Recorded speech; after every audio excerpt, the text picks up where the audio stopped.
vamos lá, voltando aí com os princípios, agora os princípios do direito do trabalho. É muito importante nós falarmos que princípios ela é a base, é o fundamento. Os princípios, tanto do direito material quanto do direito processual, eles vão nos estruturar, vão nos aparelhar para uma interpretação geral, a interpretação da norma como um todo, o diálogo das fontes, o diálogo com outras ciências, com outras vertentes do próprio direito, outras disciplinas, outros conteúdos.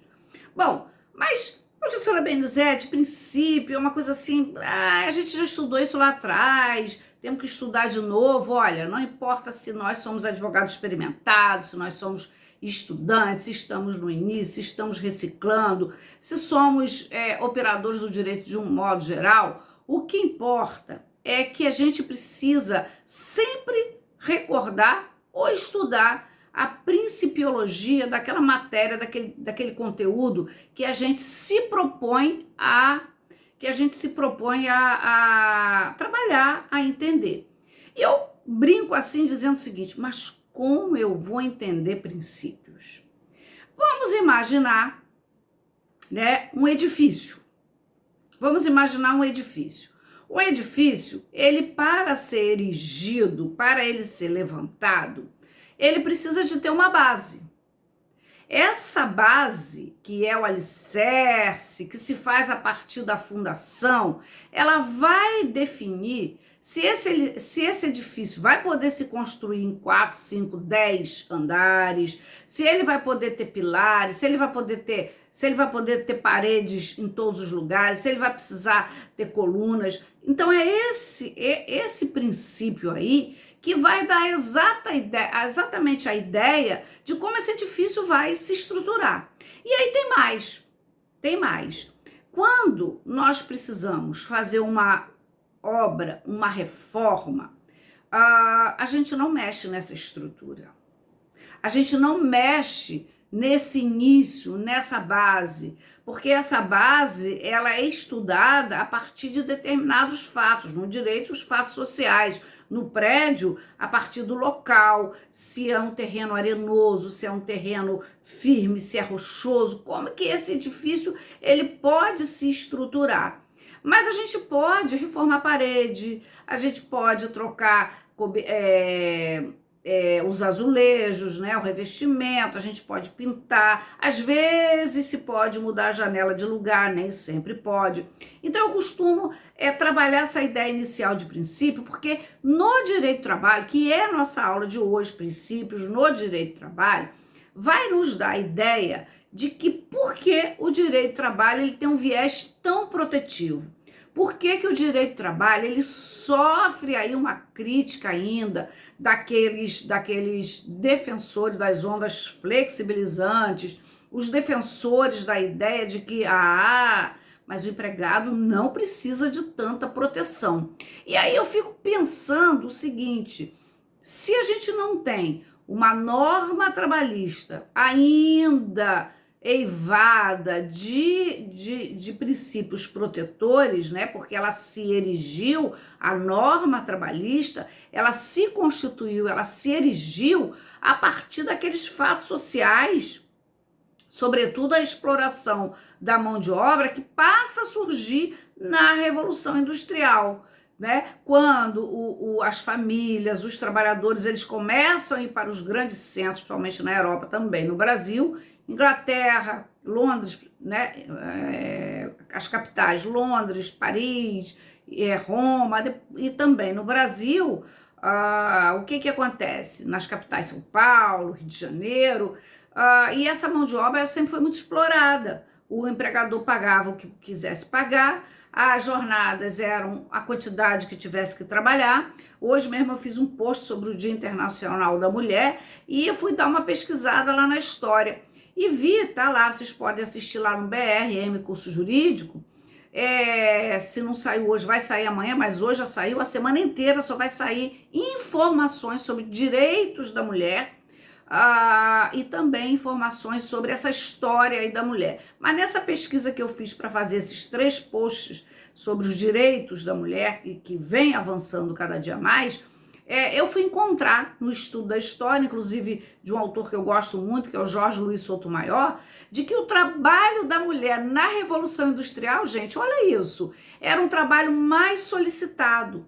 Por quê? Porque ela se suja, como o trabalho dela era mais barato, essa mão de obra ela era mais solicitada. Bom, a mulher é uma mão de obra mais barata, eu posso pagar mais barato a ela, porque ela tem uma força física menor, então ela pode trabalhar 16 horas, 14 horas, e eu posso pagar um salário bem menor do que eu pago aos homens.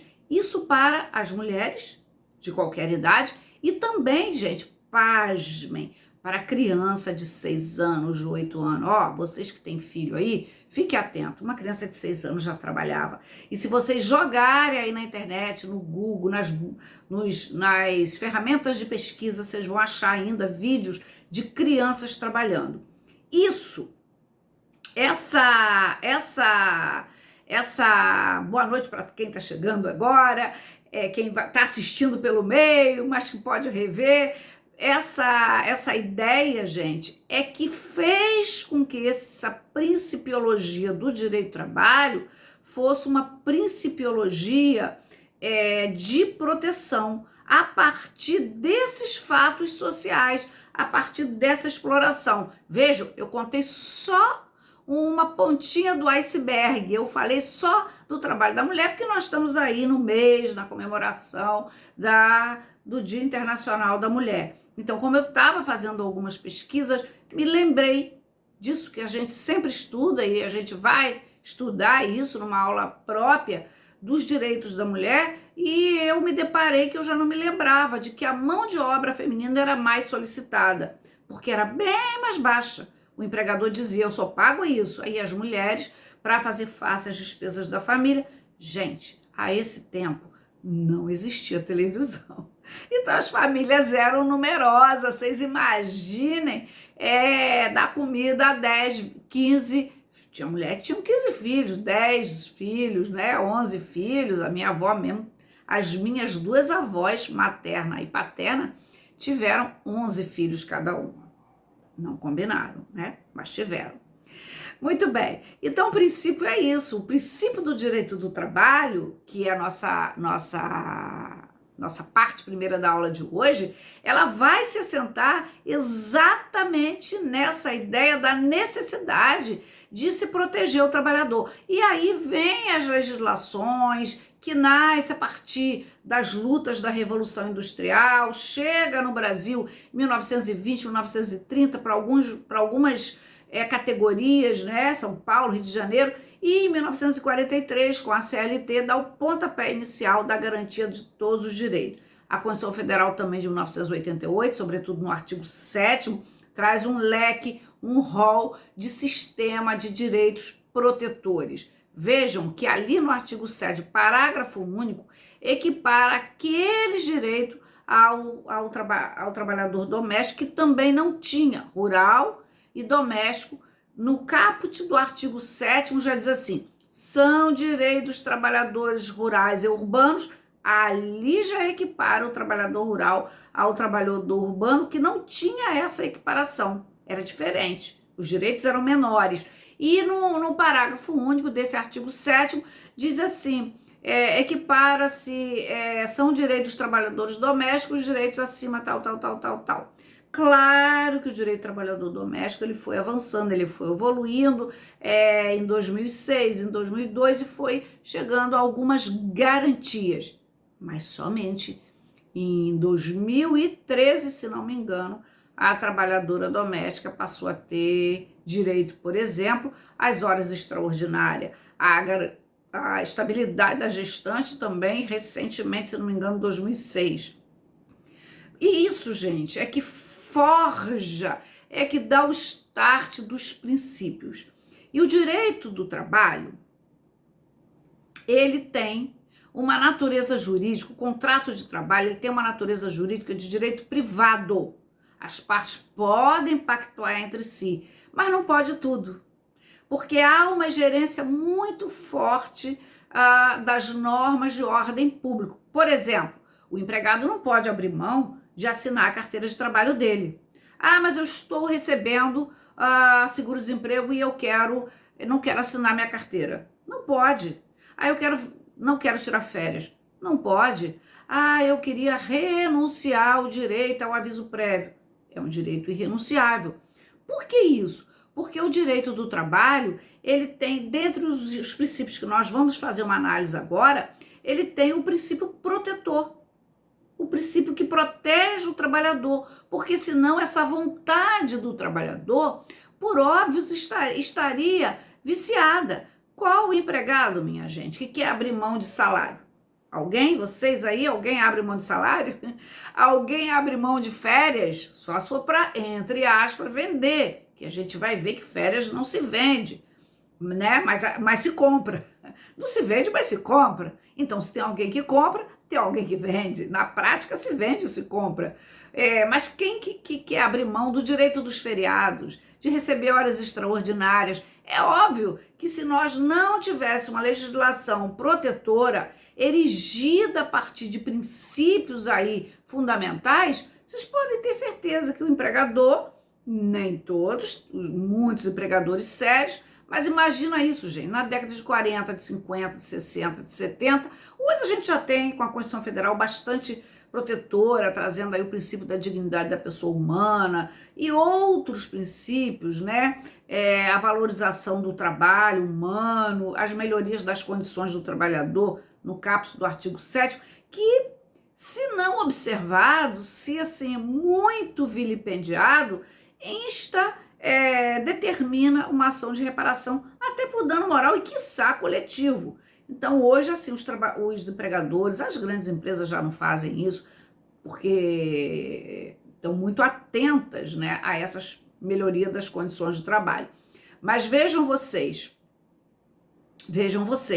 imagina lá na década de 70 ou na década de 50, ou mesmo um período de muito desemprego, como a gente está assistindo agora, o empregador dizer assim, olha, eu até te contrato, mas você não pode tirar férias, você vai trabalhar 10 horas e não vai receber hora extra, eu até te contrato mais. Gente, o empregado acaba aceitando.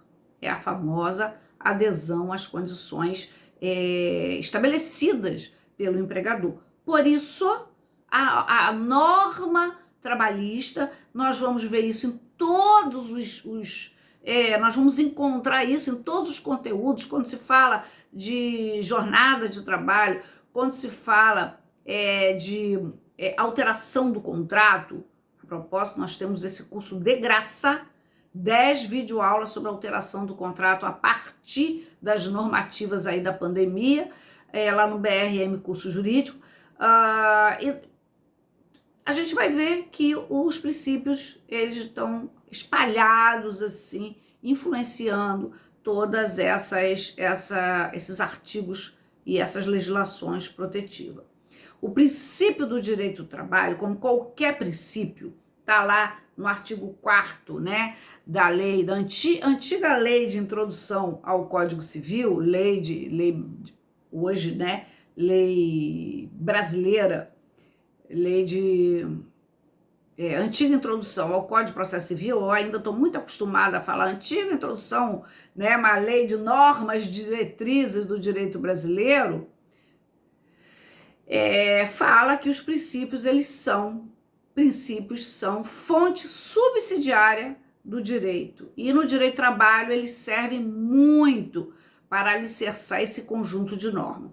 Claro que os princípios têm uma função como fonte, como nós vimos lá, uma função também informadora, ela vai dar limite ao próprio legislador.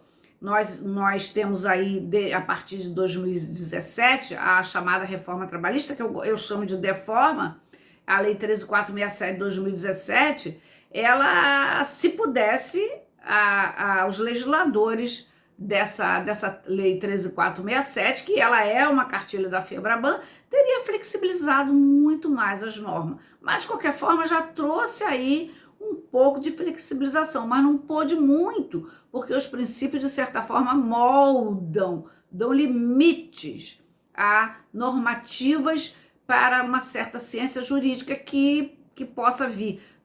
De um lado se tem o trabalhador, a mão de obra, do outro lado se tem o capital, então nós temos aí o hipossuficiente, aquele dependente. Então, obviamente, que nessa construção aí das legislações, esses princípios, as normas não podem ser muito flexibilizadas. Mas a 13467, a gente vai falar bastante dela, ela já trouxe, gente, aí, ó, o hipersuficiente, que é aquele trabalhador que ganha acima de 12, 13 mil reais, são 2 pisos da Previdência Social, e que tem diploma de nível superior, esse trabalhador já pode negociar suas cláusulas e condições de contrato.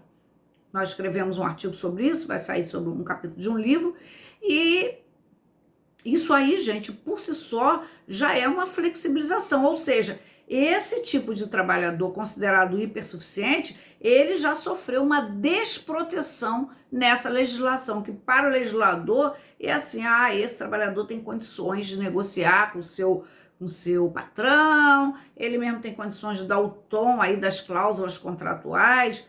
Ó, posso assegurar vocês, com a minha experiência de mais de 30 anos de advogada, que não é assim que a banda toca, não é assim. Ele também tem a função de intérprete, né? Ele orienta o intérprete, e Vólia Bonfim, que é essa doutrinadora que eu indico nas minhas ementas, nas minhas obras, a obra dela já mostrei para vocês aqui, ela é uma doutrinadora daqui do Rio de Janeiro.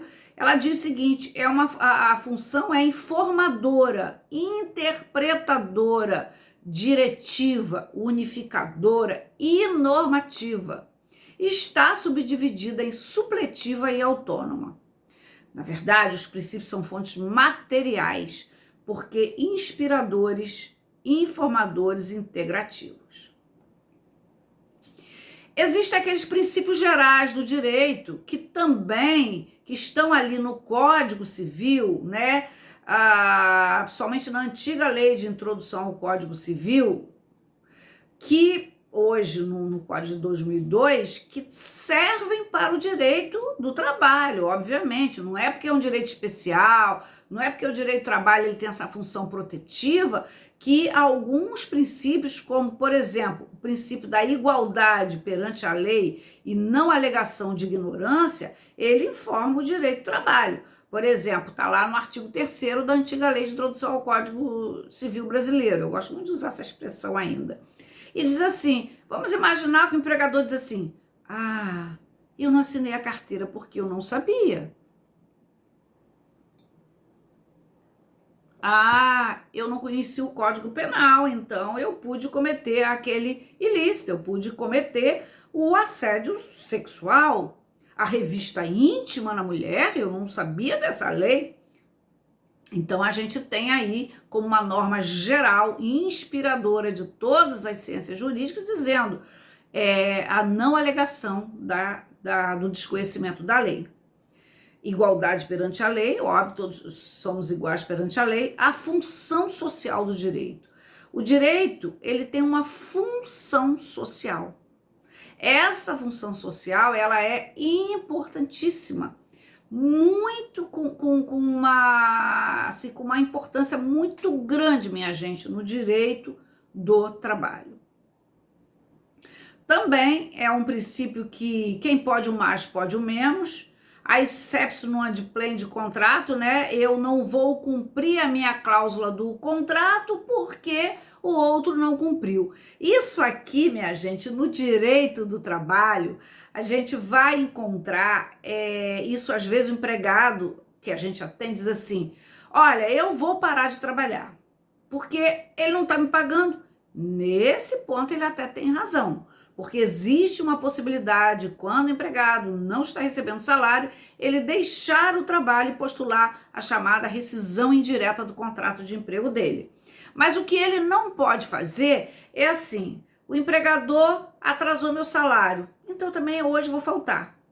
Isso, uma coisa não autoriza a outra. Não é porque uma parte descumpre a parte dela do contrato que eu também vou descumprir a minha. Não é porque o empregado está faltando ou faltou, ou porque ele está lento, ou porque ele não cumpre as tarefas deles com diligência, que eu não vou pagar ele. Ah, esse empregado não merece. É claro que isso não pode, porque nós vamos ver que os empregados têm obrigações contratuais e o empregador tem obrigações contratuais, certo? A ninguém pode exigir o impossível, também é um outro princípio geral do direito. A ninguém é dado alegar a própria torpeza. Olha, isso aqui às vezes a gente encontra nas ações trabalhistas contra o poder público, município, estado, né? Eu faço município-estado, principalmente quando são aqueles contratos de trabalhadores que não fazem concurso e que tem aqueles contratos, né? Aquele contrato que não pode ter, porque na administração pública, nos termos do artigo 37, tem que ser, só pode ingressar mediante concurso público, salvo algumas atividades previstas. Então, a gente sabe que tem muitas aquelas pessoas que trabalham, que fizeram campanha eleitoral para o vereador, que fizeram para o prefeito, que fizeram para A, para B, para C, e depois elas têm um cargo. E elas têm um cargo na saúde, elas têm um cargo na educação, elas têm um cargo em locais que não é cargo de confiança. É atividade do dia a dia da administração pública. E aí esse empregado às vezes fica um governo, 2, e depois entra um outro governo e dispensa esse trabalhador. Cansei de ver, não adianta pedir vínculo, tá, gente? Porque tem um obstáculo no artigo 37 da Constituição Federal. Mas só fazendo um parênteses, mas o que a gente tem de efetivo é que, às vezes, o município diz assim: ah, eu não recolhi fundo de garantia dele, embora ele fosse seletista, que até assina a carteira e pode assinar. Não deveria, mas assinam. Ah, eu não recolhi o fundo de garantia dele porque esse trabalhador, ele não fez concurso público. Eu não podia contratar. Então, ele está alegando a própria torpeza, né? E não é a alegação mais bonita na defesa que deveria vir.